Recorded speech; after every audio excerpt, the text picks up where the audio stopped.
Spirit रूइन Wonderland के बुजुर्गों ने पैंगबो पर हमला किया। बुजुर्गों में से एक के शरीर से लाल रोशनी निकली जो एक विशाल लाल रंग के जाल में बदल गई। जाल का हर एक धागा चमक रहा था और एक चमकदार लाल चमक के साथ चमक रहा था।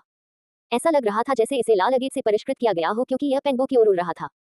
इस समय पैंगबो की अभिव्यक्ति बेजान थी, केवल उसकी आंखों में हरी रोशनी चमक रही थी। उसने लाल जाल को फाड़ने के प्रयास में आकाश को सहारा देने के लिए अपने हाथ आगे बढ़ाए।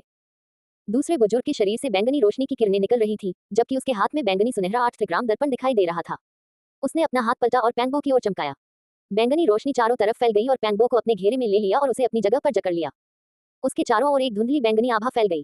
स्वूश! लाल जाल आसानी से नीचे गिरा और पैंगबो को अंदर फंसा लिया। इस समय एल्डर वुकिंगफेंग आगे बढ़े और अपनी उंगली को तलवार की तरह इस्तेमाल किया।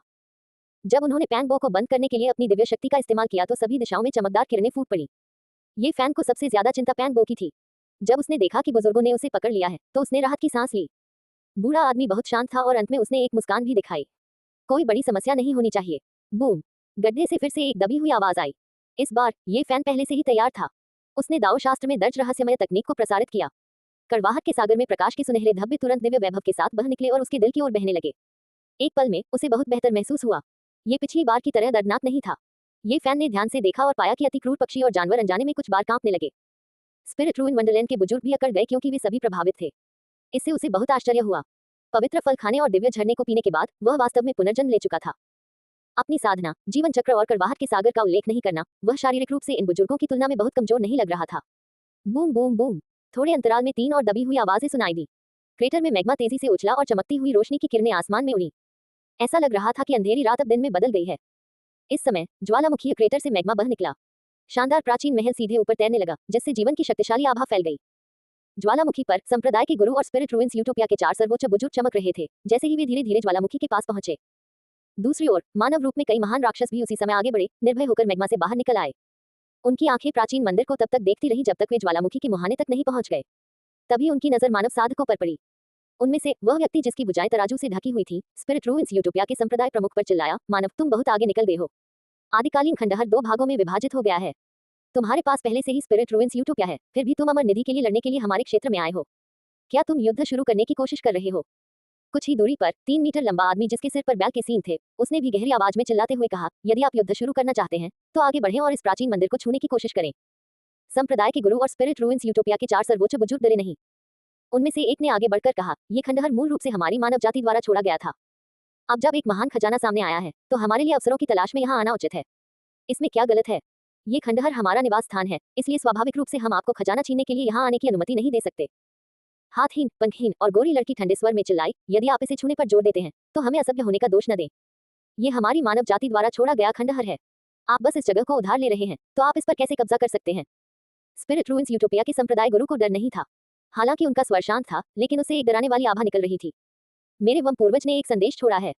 यह आपकी मानव जाति की मातृभूमि नहीं है, बल्कि यह राक्षस जाति की चरमशाही राजधानी है। यहाँ की हर चीज का आपसे कोई लेना देना नहीं है। सिर पर सींग और पेट पर तीखे पंजे वाले बूढ़े वायम ने भले ही इंसानी रूप नहीं लिया हो, लेकिन वह बोल सकता था। उसकी ताकत दूसरों से कम नहीं थी, लेकिन वह जानवर में तब्दील होने में अच्छा नहीं था। असंभव! यहाँ सभी इमारतें मानव शैली में बनी हैं। इसका राक्षस जाति से क्या संबंध है? स्पिरिट रूइंस यूटोपिया के सर्वोच्च बुजुर्गों में से एक ने सवाल किया। दोनों पक्ष बहस कर रहे थे और कोई भी पक्ष झुकने को तैयार नहीं था। सब कुछ मैग्मा में स्थित प्राचीन मंदिर के लिए था। बूम! प्राचीन मंदिर से समय समय पर दबी हुई आवाजें आती रहती थी। यहाँ तक कि कुछ महान राक्षस और स्पिरिट रूइंस यूटोपिया के संप्रदाय के गुरु भी इतनी नजदीकी से दबाव सहन नहीं कर सकते थे। उनके चेहरे बदसूरत थे। उबलता हुआ मैग्मा असामान्य रूप से लाल था और खून की तरह बहता रहा। प्राचीन मंदिर धीरे धीरे ऊपर उठ रहा था और ज्वालामुखी के गड्ढे से बाहर निकलने वाला था। महान राक्षसों में से एक आगे बढ़ने वाला था, लेकिन बूढ़े वायम ने उसे रोक दिया। हम पहले ही कई दिनों तक इंतजार कर चुके हैं।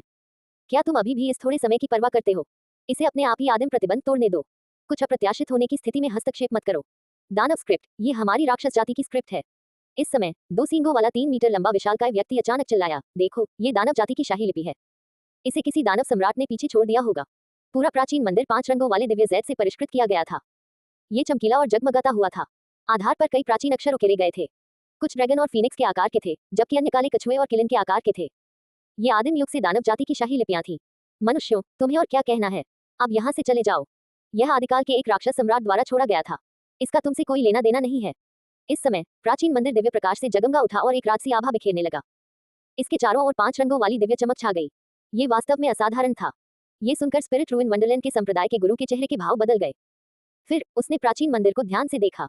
अंत में उसे कुछ सूझा और उसने उत्साहित भाव प्रकट किया, मुझे पता है, ये पूर्वी बंजर भूमि के अंतिम दानव सम्राट का दफन स्थान है। ये सुनकर महान राक्षसों के चेहरे बदल गए। वे सभी प्राचीन मंदिर को ध्यान से देखने लगे। वे चकित हो गए। बूढ़ा वायरन खड़ा हुआ और अपने शरीर का आधा हिस्सा आगे की ओर फैला दिया। उसकी अभिव्यक्ति गंभीर थी और उसने कांपती हुई आवाज में कहा, यह वास्तव में हमारे दानव सम्राट की कब्र है। ये बिल्कुल वैसा ही है जैसा कि पूर्वज ने वर्णन किया था। कोई भी कल्पना नहीं कर सकता था कि 5 रंगों वाले दिव्य जैत से बना ये प्राचीन महल वास्तव में दानव जाति के अंतिम सम्राट की कब्र थी। ये ज्वालामुखी के नीचे गहराई में छिपा हुआ था और आज जब सील ढीली हुई और मैग्मा ऊपर आया, तब जाकर इसे फिर से दिन की रोशनी दिखाई दी। पूर्वी बंजर भूमि का अंतिम दानव सम्राट जिसने दानव जाति को एकीकृत किया। ये वही है, ये वही होना चाहिए, स्पिरिट रूइन वंडरलैंड के संप्रदाय के गुरु ने अपने आप से एक भावावेश में कहा। वहां उपस्थित महान राक्षसों को तुरंत ही न्यायोचित महसूस हुआ। बूढ़े विरम ने कहा, यह अच्छा है कि तुम्हें पता है, यह अंतिम दानव सम्राट की कब्र है। इसका तुम मनुष्यों से कोई लेना देना नहीं है। अभी चले जाओ। अन्य महान राक्षस भी अद्वितीय शक्ति के साथ भड़क उठे। राक्षसी आभा आकाश में फैल गई और पूरे तारों वाले आकाश को ढक लिया। ये स्थान एक जानलेवा आभा से भर गया था। आत्मा खंडहर वंडरलैंड के संप्रदाय के गुरु को होश आ गया। वह महान राक्षसों से भी अधिक उत्तेजित लग रहा था। उसने कांपती हुई आवाज में कहा, हालांकि ये दानव सम्राट की कब्र है, लेकिन यह मानव जाति का एक बड़ा खजाना है। आज हमें इसे वापस ले लेना चाहिए। बकवास। हमारे दानव सम्राट की कब्र में मानव जाति का महान खजाना कैसे हो सकता है? आप स्पष्ट रूप से हमारे दानव सम्राट की कब्र चुराने की कोशिश कर रहे हैं। महान राक्षस क्रोधित हो गए। उन्होंने आगे बढ़कर स्पिरिट रूइन वंडरलैंड के संप्रदाय के गुरु को रोक दिया और किसी भी समय हमला करने के लिए तैयार हो गए। स्पिरिट रूइन वंडरलैंड के संप्रदाय गुरु ने शांत होकर कहा, मैंने जो कहा वह सच है। अतीत में पूर्वी बंजर भूमि के अंतिम दानव सम्राट ने राक्षस जाति को एकजुट किया, जो हजारों सालों से विभाजित थी। उसने पूर्वी बंजर भूमि में मानव जाति के लिए एक बड़ा खतरा पैदा कर दिया। उस समय पूर्वी बंजर भूमि का एक बड़ा खजाना खो गया था। किंवदंती है कि इसे दानव सम्राट ने ले लिया था। इसके अलावा पूर्वी बंजर भूमि में प्रसिद्ध अमरशास्त्र, दाव शास्त्र भी उस समय विभाजित हो गया था। एक बहुत ही महत्वपूर्ण खंड खो गया था। बाद में इस बात के सबूत मिले कि यह सब दानव सम्राट द्वारा किया गया था।